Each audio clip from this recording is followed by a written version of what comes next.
You guys don't need to worry about me getting revenge from Diddy. I've got 3 moves that make sure he'll never be able to come after me or my family. First, I personally reached out to the victims' legal teams. The real reason he's not getting out is those buried cases behind the scenes. I provided legal funding for 7 victims who had been silent for years and brought in the top criminal attorneys in the country.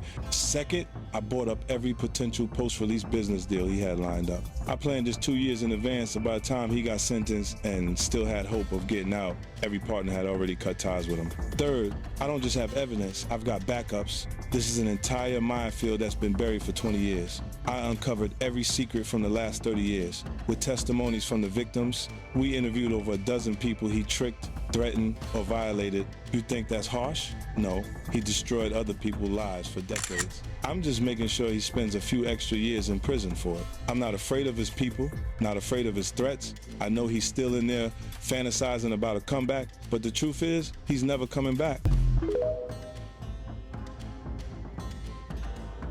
You know, and I've been seeing y'all memes and stuff. People be making memes. I see the memes. I said, no, some of that stuff is funny. Some of it's funny. But I haven't addressed any of this publicly, but I just want to say this very clearly.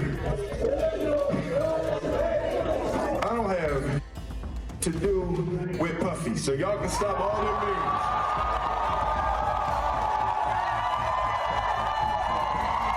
Stop all of that. I ain't been nowhere near no damn free golf. Listen, I do enough of my own.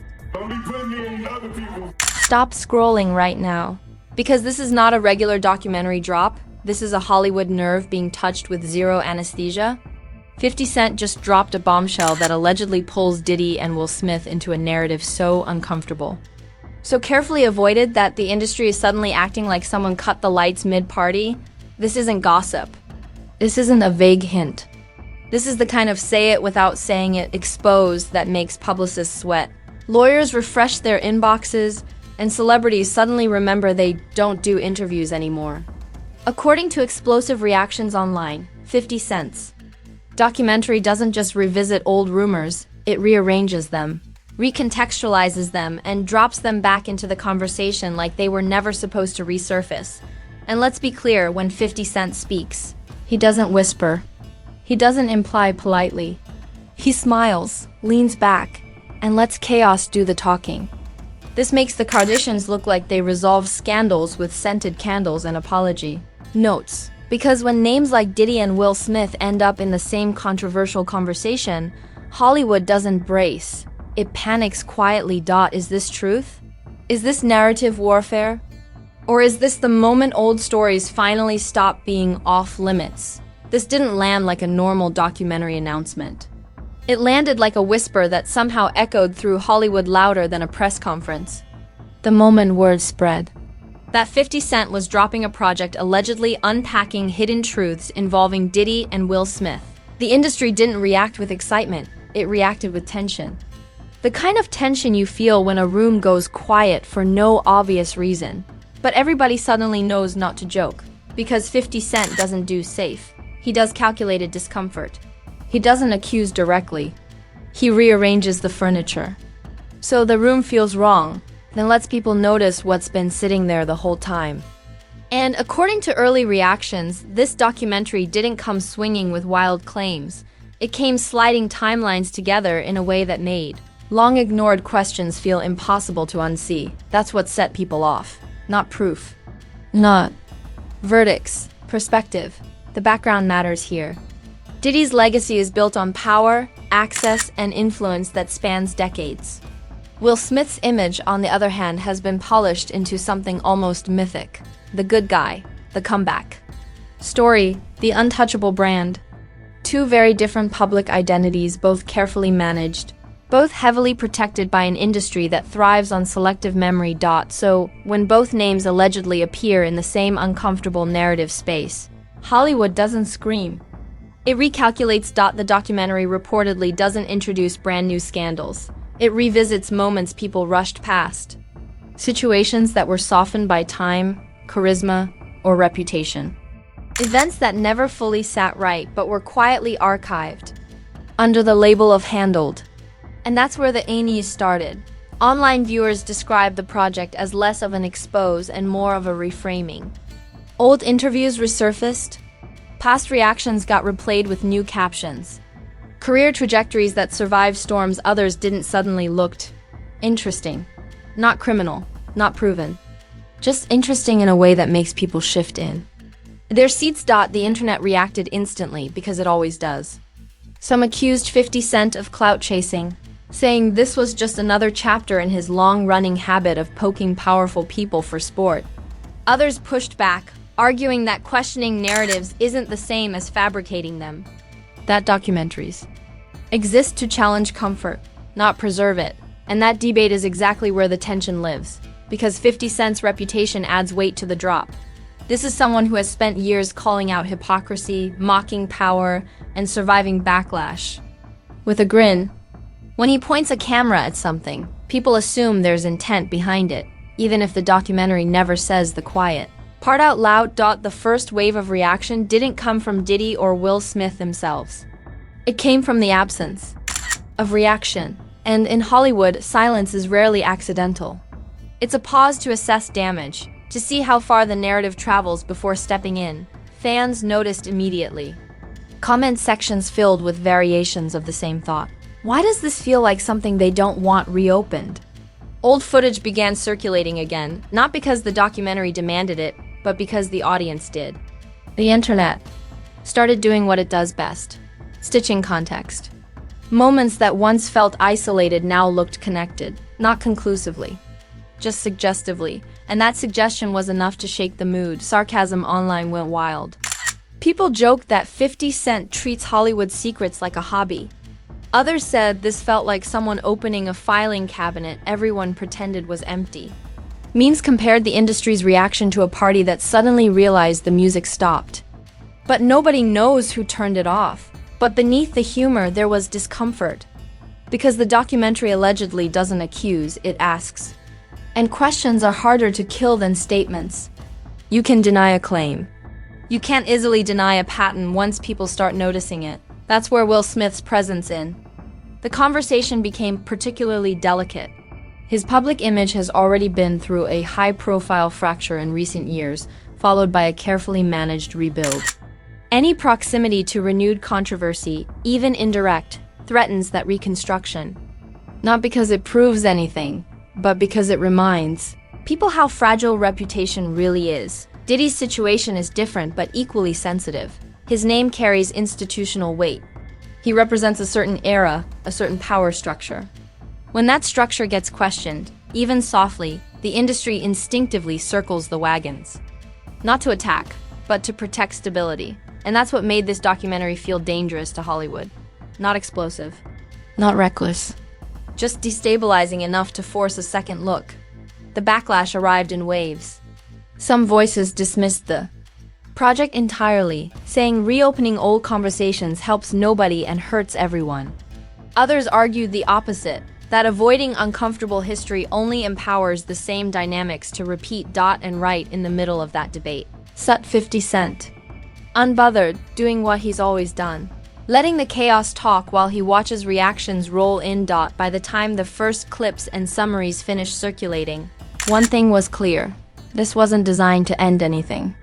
It was designed to unsettle, to disrupt the comfort of "we've moved on" and replace it with "did we ever actually deal with this?" That's why the industry response felt so restrained. No loud denials. No dramatic rebuttals. Just careful language, delayed reactions, and a noticeable shift in tone from people who usually speak freely. And when that happens, audiences notice because Hollywood doesn't get quiet unless something landed closer than expected. This wasn't a conclusion. It wasn't a verdict. It wasn't even a full reveal. It was an opening lens, one that reframed familiar stories in a way that made them feel unfinished. And as viewers leaned in, one truth became impossible to ignore. Once a narrative like this enters the conversation, it doesn't leave politely. It lingers. It reshapes perception. It forces future moments to be viewed through a new filter. Once the documentary conversation escaped its original audience, Hollywood didn't just react. It malfunctioned. This wasn't a slow burn. This was a pressure valve snapping in real time. Timelines lit up. Group chats went silent, then loud. People who hadn't said 50 Cent's name out loud in years suddenly had very careful opinions, delivered with the precision of someone choosing words that won't come back to haunt them. The memes hit first, because memes always hit before official statements. Screenshots of old interviews. Freeze frames with captions like "This aged interestingly." Clips from years ago resurfacing with brand new context, like someone just turned the lights on. In a room everyone pretended was empty. It wasn't about what the documentary explicitly said. It was about what it reminded people of. And that's when the panic became visible. Celebrities didn't name names, but the subtweets were doing. Cardio. Posts about narratives, selective memory, and people rewriting history for clicks flooded the feed. Translation? The room felt hit. When Hollywood speaks in riddles, it's usually because someone touched a nerve nobody wanted exposed. 50 Cent, of course, didn't calm anything down. He never does. Instead of clarifying or softening the conversation, he leaned back and let the reactions stack up. Because for him, outrage isn't collateral damage, it's confirmation. The louder the pushback, the closer he knows he got to something sensitive. The public outrage split into predictable camps. One side accused him of exploiting controversy, saying this was clout farming dressed up as truth-telling. They argued that reopening old wounds doesn't heal anything. It just sells. Documentaries. The other side didn't buy that for a second. They argued that powerful people benefit from time passing quietly. That silence is often the best PR. Strategy money can buy. And that documentaries aren't obligated to protect reputations, especially ones built on carefully curated stories. And then there were the casual viewers, the most dangerous group of all. Not loyal fans. Not critics. Just people watching clips, connecting dots and saying, wait, why does this feel familiar? That's where narratives really start shifting.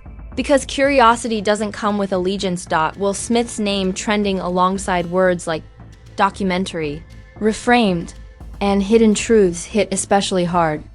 Not because of new accusations, but because of timing. His image rebuild has been fragile, carefully stitched together after very public fractures. Any new controversy, even indirect, threatens to reopen scars that haven't fully healed. People weren't accusing. They were remembering. Old moments resurfaced, interviews replayed, past reactions reevaluated, and suddenly things that once felt resolved felt rushed. Not wrong, just unfinished. Diddy's presence in the conversation triggered a different reaction. Less shock, more caution. His name carries institutional gravity. He represents not just an individual, but an era, a network, a power structure. When conversations circle around that level of influence, Hollywood instinctively tightens ranks. Not to deny, but to stabilize. That's when the industry energy shifted from dismissal to damage control. Interviews got postponed. Sound bites got vague. People who usually speak freely suddenly remembered they were not informed enough to comment. Silence, again, became the loudest response. Pop culture comparisons exploded because people needed a frame for what they were watching. Some said this felt like the streaming era version of old Hollywood tell-alls, except now the audience can fact-check in real time. Others compared it to pulling on a loose thread in a designer suit and realizing the whole seam might unravel. The sarcasm online was brutal. People joked that 50 Cent treats Hollywood secrets like a personal gym routine. Others said he didn't expose anything. He just removed the velvet rope and let people look closer. The jokes were funny, but the undertone was sharp. What really escalated things was how fast the conversation stopped being about the documentary itself and started being about power. Who gets protected? Who gets questioned? Who gets forgiven? And who never does? That's when public outrage matured into something more dangerous than anger, skepticism. Viewers began questioning why certain stories get buried while others get amplified.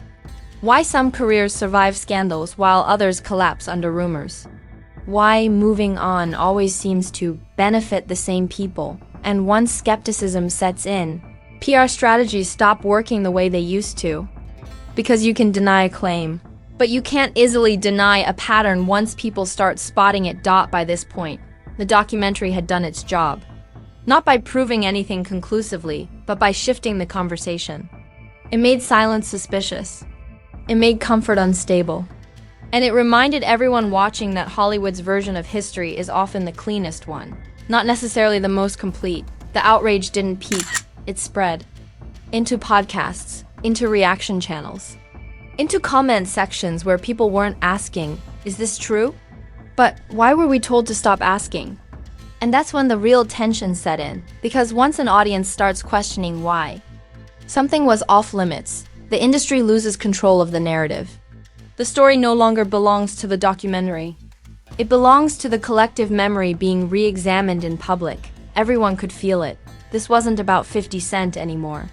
This was about Hollywood realizing that some doors don't stay closed just because they've been ignored long enough. And as the conversation kept expanding, one thing became increasingly clear. The fallout wasn't going to be immediate. It was going to be slow, uncomfortable, and impossible to fully contain. Because when narratives crack, they don't shatter all at once. They fracture quietly. When the volume finally dropped, it didn't sound like relief. It sounded like recalculation. The kind that happens when an industry realizes a conversation has slipped out of its hands and can't be neatly folded back into a press release. The documentary didn't end careers overnight. That's not how this works anymore. What it did was far more disruptive. It changed how people look at familiar stories. And once perception shifts, there's no undo button. Diddy's name emerged from the chaos carrying a heavier kind of scrutiny.